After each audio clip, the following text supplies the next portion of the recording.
I'd like to talk about the telltale signs of a problem called small intestinal bacterial overgrowth. This is something that I haven't talked about enough and is proving to be far more important than I ever thought.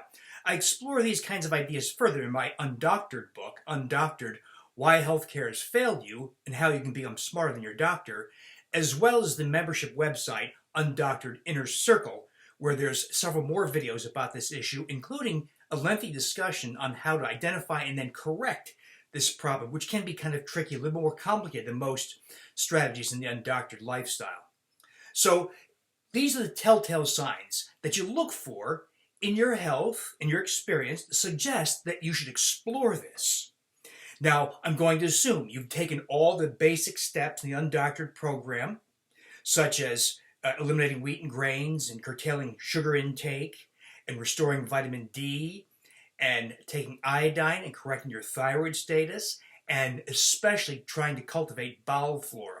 But these are the telltale signs that if you experience any of these phenomena, you should think real hard about pursuing this further, because if you don't, you probably won't have full success in regaining control over bowel movements. You can still have diarrhea and persistent irritable bowel syndrome. You can have persistent inflammatory bowel diseases, like the symptoms of celiac disease, and ongoing risk for cancers, and Crohn's disease, and ulcerative colitis. It can sustain autoimmune diseases like rheumatoid arthritis or lupus.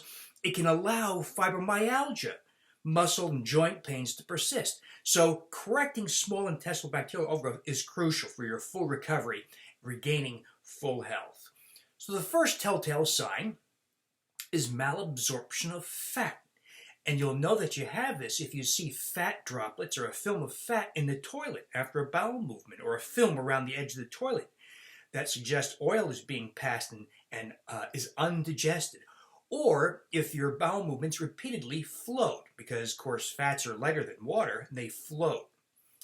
Another telltale sign is having new rashes that you can't explain, that crop up. It could be anywhere, on your back, on your arms, and your face. Another common telltale sign is persistent autoimmune conditions or persistent inflammation. If that happens to you after you've done all the basic undoctored strategies, think real hard about this issue of small intestinal bacterial overgrowth. New food intolerances. Say you've eaten eggs for years, no problem. All of a sudden you develop this peculiar rash every time you eat eggs, or gastrointestinal upset, or some other reaction to this food that you could previously eat. If that happens, it's the abnormal intestinal permeability, which is unhealthy, caused by this dysbiotic effect of small intestinal bacterial overgrowth. And then lastly, one of my favorites, which I think will prove to be very useful, I call it the prebiotic fiber test.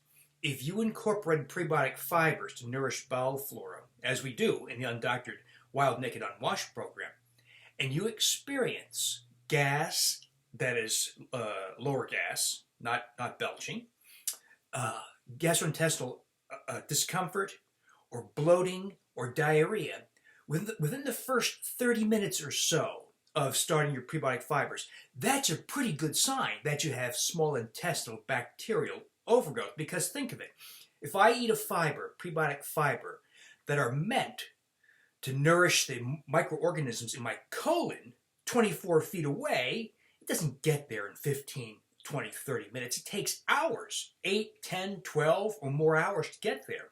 So if I'm going to have a reaction to prebiotic fibers, it should require that much time, right? If the microorganisms are confined to my colon. What if I take prebiotic fibers like those in a raw white potato, or inulin powder, or legumes, or galacto-oligosaccharides, or whatever form, and within 30 minutes I've got gas, bloating, diarrhea?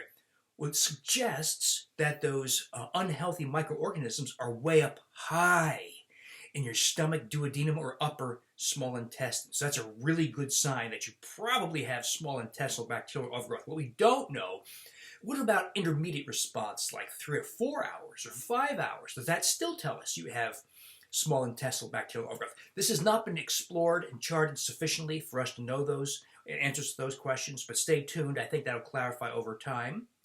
But Those are the telltale signs. If you have any of those signs, any or all of them, think about small intestinal bacterial overgrowth. You'll find this pursued further, mostly in the Undoctored Inner Circle website. The starting programs is begun in the Undoctored book, and then I continue it even further, explore it further in the Undoctored Inner Circle.